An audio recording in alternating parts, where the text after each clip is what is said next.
নমস্কার বন্ধুরা, আজকে আপনাদেরকে আমি পায়েস করে দেখাবো। এখানে 2 মুঠের মতো, হাতের 2 মুঠের মতো চাল নিয়েছে, ভোগ চাল, আর অল্প চিনি, আমি বেশি চিনি দিয়ে করবো না, অল্প চিনি, আর সঙ্গে গুঁড়ো দুধ নিয়েছি। গুঁড়ো দুধেই অনেকটা মিষ্টি হয়ে যাবে, হালকা মিষ্টি হবে এটা।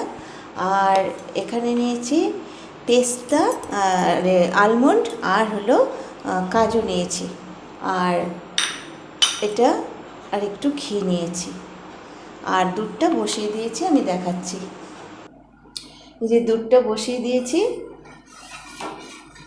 দুধটা ভালো করে জাল হবে, তারপরে এতে ঘি দিয়ে দিয়েছি। আমি চালটা একটু ভেজে নেব। এখন চালটা ঘি দিয়ে দিয়েছি কড়াইতে, আমি একটু ভেজে নিচ্ছি চালটা।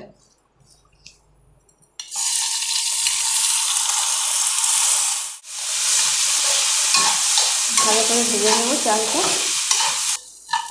ভাজা হয়ে গেছে চালটা, এখন আমি উঠিয়ে নিচ্ছি। এখন দুধটা আমি ঢেলে দিচ্ছি এখানে।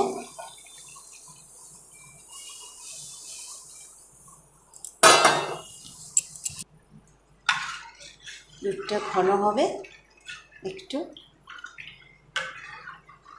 তারপর আমি চালটা দিয়ে দেব।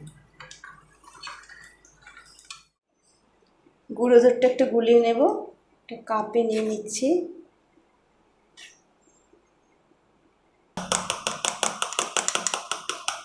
দুধ দিয়ে আমি গুলিয়ে নিচ্ছি গুঁড়ো দুধটা।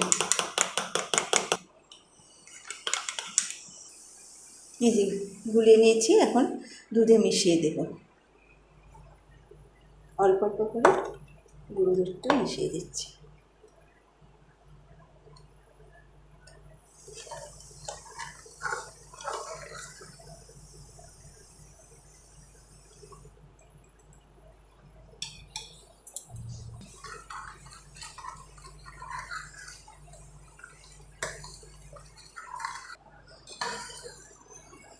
দুধটা জাল হচ্ছে, ভালো করে জাল হবে, তারপর আমি চালটা দেব। তার আগে আমি দিয়ে দিচ্ছি তেজপাতা।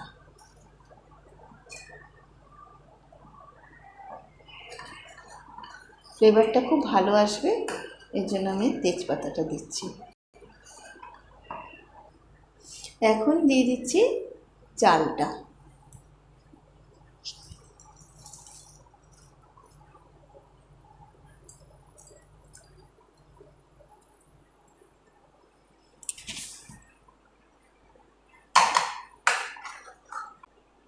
এখন ফুটবে, চালটা সেদ্ধ হবে।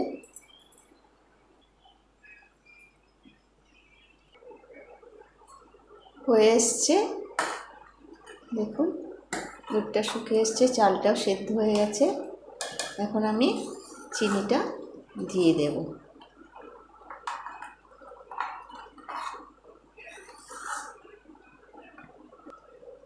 চিনিটা দিয়ে দিচ্ছি, অল্পই চিনি দিলাম, কারণ গুঁড়ো দুধ দিয়েছি, গুঁড়ো দুধে মিষ্টি আছে, হালকা মিষ্টিটাই টেস্টি লাগে পায়েসে।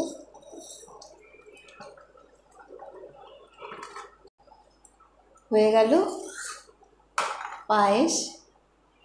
আমি এখন বেড়ে দেখাচ্ছি, মানে প্লেটিংটা একটু করব।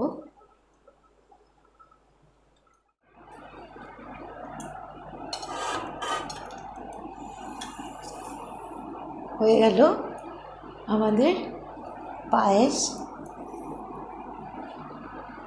এখন আমি বেড়ে দেখাচ্ছি।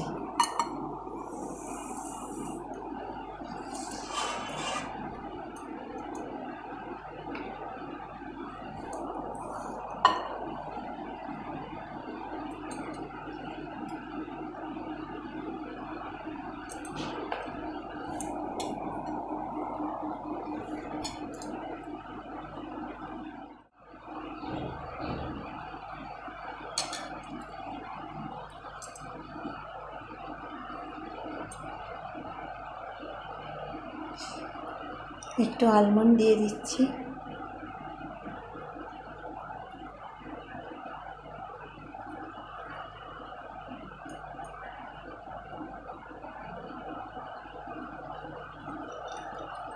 কাজু দিয়ে দিচ্ছি।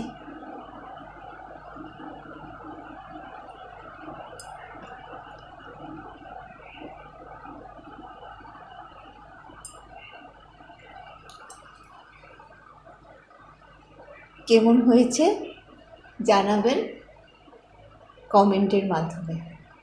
নমস্কার।